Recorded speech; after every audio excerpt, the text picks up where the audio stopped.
వక్రతుండ మహాకాయ సూర్యకోటి సమప్రభా నిర్విఘ్నం కురు మే దేవా సర్వకార్యేషు సర్వదా. గురుబ్రహ్మా గురుర్విష్ణు గురుర్దేవో మహేశ్వరః గురు సాక్షాత్ పరబ్రహ్మ తస్మై శ్రీ గురవే నమః. ఓం ద్రాం దత్తాత్రేయాయ నమః. శ్రీ గురుదత్త జయ గురుదత్త. శ్రీ దత్త కథా సుధారణము. ఓం శ్రీ గురుదేవ దత్త. 38వ రోజు పారాయణం. ఇక వ్రతములు ఆచరించుటకు ముఖ్యమైన తిథులు తెలిపెదను. షష్ఠి, నవమి, ఏకాదశి, చతుర్దశి, పూర్ణిమ, అమావాస్య తిథులు శ్రేష్టములు. విద్ధ అనగా 2 తిథులు కలిసి వచ్చుట. విధియ తిథి సూర్యోదయమునకు ఉండి తదుపరి తదియ వచ్చినచో ఆ రోజు తదియగానే భావించవలెను.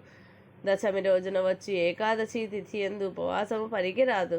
కామ, క్రోధ, లోభ, మోహం, మద మత్సరములను దూరం చేసుకొని విష్ణు భక్తిని పెంపొందించుకుంట కన్నను గొప్ప వ్రతములేమున్నవి? అట్లు చేసిన జన్మ చరితార్థమగును. లేకున్నా అపురూపముగా లభించిన మానవ జన్మ వృథాయగును. ఇంద్రియములు పట్టుతప్పక మందుగానే రోగములు వార్ధక్యములతో శరీరము బాధపడక ముందే సాధనయందు మనసును నిల్పవలెను. హరియందు ప్రేమ భక్తి ఉండి భజించుచో పాప సంచయమంతయు పటాపంచలగును.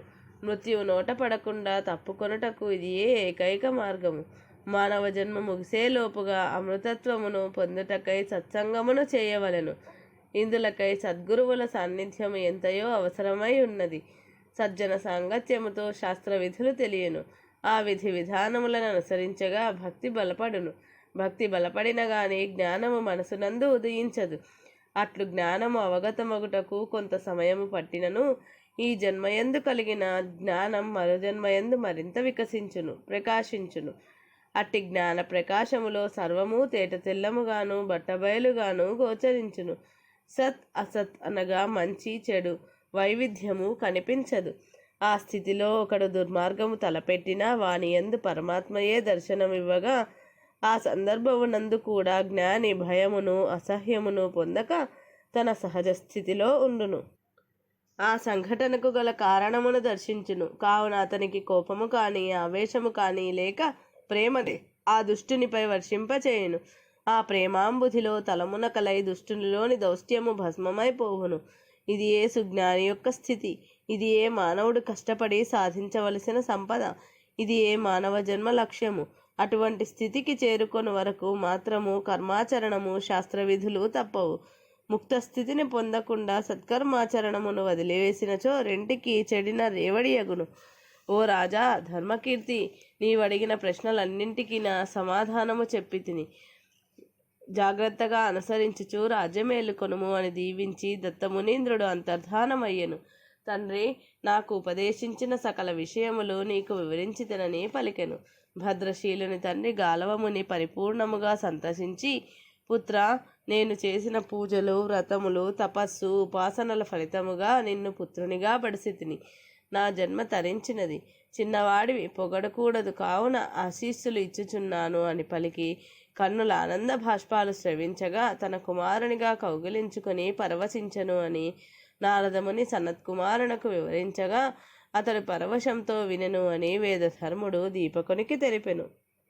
మరలా ఇట్లడిగెను, దీపక, దత్తప్రభుని లీలలు వారి అంతరంగము ఎవరికి అర్థం చేసుకొనుట సాధ్యపడును? అంతటి దత్తప్రభు యొక్క అనుగ్రహమును పొందిన కార్తవీర్య మహారాజు సామాన్యుడా? కాదు, మహాత్ముడే. అంతటి మహాపరాక్రమోపేతులైన రాజులందరినీ మట్టుపెట్టిన దివ్యాస్త్ర సంపన్నుడైన పరశురాముడు తక్కువవాడా? అతడు అవతార పురుషుడే. ఆ పరశురాముని వృత్తాంతమును ఎన్నిసార్లు చెప్పుకొన్నను పునరుక్తి దోషము రాదని శాస్త్రము. వారి కథలోని వైభవమును పదే పదే చెప్పవలనని నాకు అనిపించుచుండును. కానీ కొందరు విన్నదే కదా అని చులకనగా భావించెదరు. వారి అజ్ఞానమునకు నేను నవ్వుకొందును. ఏలననగా మహాత్ములైన వారి చరిత్రమును వివరించు సందర్భములో ఎప్పుడు ఏ సందర్భంలో ఏ నూతన విశేష విషయములు స్ఫురించునో ఎవరికి తెలుసు? దీపక, శ్రీదత్త స్వామి యొక్క లీలలు, భక్తరక్షణ, శిక్షణ విషయములందేమైనా సందేహమున్నచో ఇప్పుడే ప్రశ్నింపుము. అనుమానము పెనుభూతమన్నట్లు మనసు నిలువనీయదు అనగా దీపకుడు ఇట్లడిగెను. ఇది శ్రీదత్త కథా సుధారణము దత్త భాగవతం 38వ రోజు పారాయణము సంపూర్ణం.